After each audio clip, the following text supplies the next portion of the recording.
pasca Jumat pun ada doa khusus yang kalau Anda berdoa dengan benar sulit untuk ditolak. Baik, yang pertama perihal tentang berhubungan seksual suami istri di malam Jumat, apakah bagian dari sunnah? Sepanjang pengetahuan kami, tidak ada satu hadis pun atau bahkan ayat Al-Quran pun yang mengkhususkan misalnya hubungan suami istri di hari-hari tertentu, malam-malam tertentu. Ya, tidak ada di hari-hari tertentu, malam-malam tertentu. Sehingga Syekh Wahbah Az-Zuhairi, Allah yarham, dalam kitabnya Al-Fiqhul Islami wa Adillatuh, saya sarankan kalau ada rezeki beli kitab ini. Sudah ada terjemahan dalam bahasa Indonesia. Ini bagus sekali. Komparasi fikih Islam, dalilnya lengkap. Itu salah satu guru kami. Saya diantaranya mengaji fikih kepada Syekh Wahbah Az-Zuhairi. Ini orang hebat nih. Disebut As-Suyutil Mu'afir. Imam Suyutinya kontemporer. Jadi kalau bicara biasa, tapi kalau nulis hampir di setiap bidang ilmu, beliau ada tulisannya. Banyak tulisan itu. Syekh Wahbah Az-Zuhairi. Beliau menuliskan dalam kitabnya Al-Fiqhul Islami wa Adillatuh, cetakan tahun 1985. Beliau sampaikan, walaysa minas sunnati, awas, walaysa minal sunnati al-jima' fi layalin muayyanah. Dan tidak tersebut dalam sunnah itu ya terdapatnya kemudian isyarat hubungan seksual suami istri di malam-malam khusus. Misal di malam Jumat saja, atau di malam Sabtu saja, ya, atau di malam misalnya Senin saja, tidak disebutkan. Ya, tidak disebutkan. Bahkan ketika ayat Al-Quran turun itu bahkan di malam-malam Ramadan pun, ya, itu kalau misalnya terjadi hasad itu diperkenankan. Ya, sepanjang waktunya diatur yang tidak kemudian bertabrakan dengan ibadah-ibadah tertentu. Apa dalilnya? Quran surah kedua Al-Baqarah ayat 187, paling kanan sebelah atas. Ya, uhilla lakum lailatus shiyam rafathu ila nisaikum hunna libasul lakum wa antum libasul lahunna. Ya, dihalalkan bagi kalian kalau ingin bercumbu suami istri di malam-malam Ramadan, silakan saja. Silakan. Cuma dilakukan di waktu-waktu yang baik.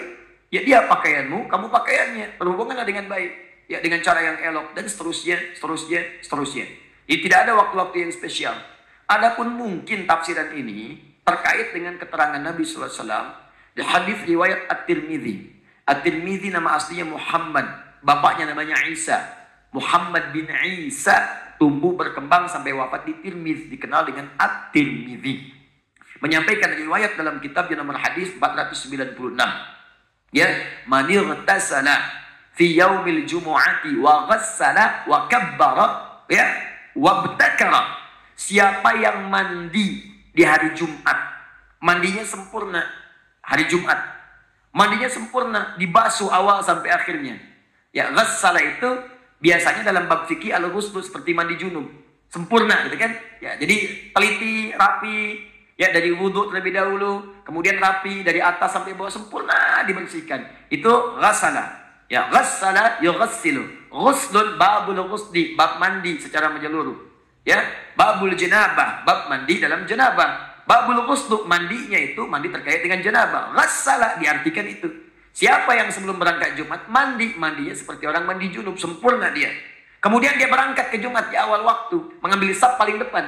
Ada yang nafsirkan di awal waktu, ada yang nafsirkan ngambil saf paling depan sepanjang tidak mengganggu saudaranya.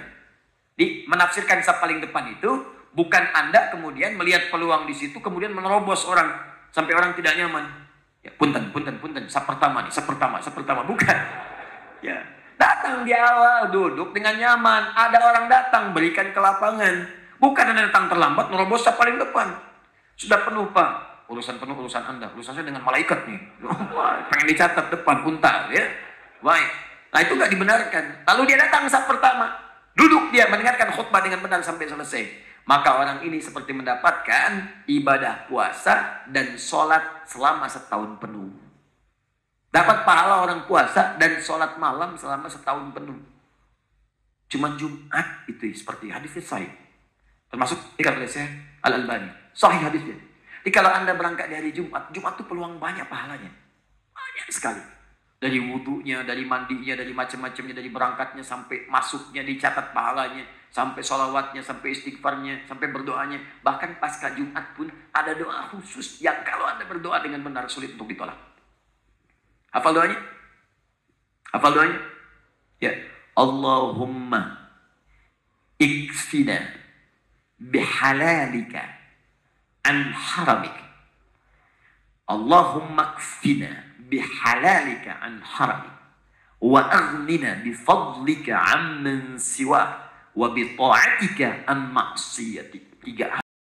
Pasca Jumat minta, sunnah minta, ya Allah, cukupkan aku ya Allah dengan segala yang halal darimu dan jauhkan aku dari segala yang haram yang tidak engkau tetapkan. Yang halal. Kalau Anda kemudian berumah tangga, cukupkan dengan istri yang halal saja ya Allah. Maka akan ditutup pintu-pintu zina, pintu-pintu selingkuh, pintu-pintu yang tidak baik. Didatap istri orang itu sudah nggak ada getaran lagi. Udah selesai, biasa aja. Dia hijab oleh Allah. Yang menarik itu cuma istri sendiri. Istri orang punya orang. Nah, ini kan kadang-kadang pasangan sendiri kayak nggak menarik, pasangan orang seperti ketarik-tarik. Punya media sosial, kita tetap status seseorang. Punya media sosial, ditetap status suami orang gitu kan. Kenapa suami saya tidak seperti Ustadz ya? Suami ibu ditetapkan oleh Allah sesuai dengan kepentingan ibu. Istri saya dikasih saya, atau istri orang lain dikasih suami seperti itu. Kenapa? Karena itu yang sesuai untuknya. Itu yang bisa mengantarkannya ke surga. Partner untuk berbuat baik dalam kemuliaan. Itu poinnya. Dan Anda minta kepada Allah. Jadi Anda nggak akan bersentuhan dengan yang haram. Harta, minta yang halal, Anda akan bersentuhan dengan yang haram. Di kantorku ditutup dari yang haram-haram. Bahkan kadang-kadang yang haram gak nyampe ke Anda. Ada proyek mau bagi-bagi nih, mau bagi yang haram. Ulah kasih saya mah soleh. Dipotong di depan, jangan kasih dia mah soleh katanya, gak akan nerima. Paling-paling, duitnya ditolak, orang dicarekan. Uangnya ditolak, kita yang dimarahin. Paling diceramahin katanya. Ya, ditolak duluan, jadi belum nyampe ke kita, dijaga. Ada aja pokoknya alasan-alasannya, nggak nyampe, ditolak, ditahan oleh Allah. Tahan. Jadi kalau Anda baca dari Jumat ke Jumat, aman. Setiap pekan Anda dalam keadaan aman. Rizki halal. Pasangan halal. Perbuatan halal. Jadi dijaga dengan yang halal, dijauhkan dari yang haram. Masya Allah. Wa aghnina bifudlika amman siwa. Ya Allah, saya ingin Engkau berikan yang paling utama darimu saja. Saya nggak ingin dari yang lain. Maka kita minta kepada Allah yang paling utama. Jadi kalau di kantor ada sesuatu yang baik, kita dapat yang paling utama. Kalau ada surga dijanjikan untuk kita dapat yang paling utama surganya. Kalau rizki ada untuk kita, yang paling utama. Kalau di kampus belajar, dapat kampus yang paling utama untuk maslahat kita. Kalau kita dapat nilai yang paling utama untuk bisa kita amalkan. Ukurannya bukan besar kecilnya. Ukurannya sejauh apa kita bisa mengamalkan dari semua titipan itu. Itu yang utama. Boleh jadi bagi saya, sepeda utama. Bagi Anda, motor yang utama. Kenapa? Karena ukuran untuk menjaga amanahnya seperti apa kita bisa mengamalkannya. Itu poinnya.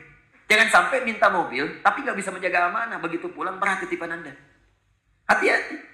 Orang itu nggak punya sepeda, mimpi punya motor, belum pernah mobil apalagi. Tapi ke masjid, sendalnya dipakai, berangkat 2 kilo jalan kaki. Anda sepeda ada, mobil ada, motor ada. Bahkan bercita-cita punya pesawat. Ke masjid aja nggak pernah dipakai, bagaimana hisabnya? Saya sering menyampaikan, kalau Allah titipkan amanah baru, pakai dulu untuk ibadah. Ada baju dikasih, pakai dulu untuk sholat, supaya hisabnya ringan. Pakai dulu. Jadi ketika dihisab di hari kiamat, mulut dikunci, ditanya, dipakai apa baju ini? Bajunya bersaksi, Allahumma saya bersaksi. Bersaksi Allah, saya pertama kali digunakan oleh si fulan untuk sujud kepadamu. Ringan hisab Anda, tenang hatinya. Jadi kan kadang-kadang baju baru, udah dijahit, beres semua, pakai, pakaian pertama undangan. Dihisab kemudian di hari kiamat. Apa yang kamu lakukan pertama kali? Undangan ya Allah. Saya ngundang kamu 5 kali sehari. Kenapa kamu nggak datang? Kenapa nggak datang? Apa jawabannya? Dan mulutnya dikunci. Nah, itu poin-poinnya. Ya, kemudian bita'atika amman siwak. Ya Allah, bimbing saya untuk taat terus kepadamu dan jangan berikan saya kesempatan untuk bisa taat kepada selainmu. Dijaga tuh. Kalau wafat dalam keadaan demikian, indah. Jumat banyak pahalanya. Nah, apa kaitannya kemudian dengan tadi, pertanyaan tadi? Hadis ini, ada sebagian yang memahami, ini kan redaksinya ada mandi, seperti mandi junub. Boleh jadi juga ada orang kedatangan hasrat di hari Jumat. Pengen melakukan hubungan misalnya, boleh apa enggak? Maka hadis ini memberikan kesan, boleh itu dilakukan, bahkan kalaupun menjelang Jumatan, silakan saja. Tapi sebelum Jumat, mandi dulu. Itu maksud hadisnya. Di hadis ini ingin mengatakan, bagi suami istri yang tiba kemudian ada hasrat tiba-tiba, datang ingin berhubungan seksual, tepat di hari Jumat. Ingin berhubungan, silakan saja. Tapi sebelum berangkat, mandi dulu. Dan yang tidak berhubungan, dan yang belum menikah misalnya, ingin berangkat. Ya, Maka jangan tunggu nikah dulu. Ya, bukan hadis itu mengatakan gak apa-apa mandi sempurna seperti mandi junub, sempurnakan mandi sepenuhnya, berangkat dapat pahala puasa dan sholat malam selama setahun. Paham maksudnya? Dan sedangkan di malam-malamnya nggak ada hadis spesifik, ya. Boleh saja kalau ingin bercanda atau macam-macam, tapi hati-hati jangan sampai menempatkan sebuah riwayat tidak pada tempatnya. Ya, sunnah malam Jumat, ya. Misalnya sunnah apa ini? Sunnahnya apa? Kalau tidak ada, tidak usah diteruskan. Maksud saya bukan sunnah hubungan suami istri, sunnah membaca Al-Kahfi, sunnah membaca sholawat, ya, sunnah memperbanyak Al-Quran. Silahkan Al-Kahfian, Yasinan, Baqarahan, Nisaan, dengan Ali Imranan. Silakan hidupkan malam berbaca Al-Quran. Tuh nggak usah kemudian jadi ribut. Wah, Yasinan rame gitu. Terus yang lain nggak apa-apa, silakan Al-Kahfian, nggak apa-apa. Baqarahan, Nisaan, Anahlan, kan? Silakan, ada masalah. Hidupkan aja, ya.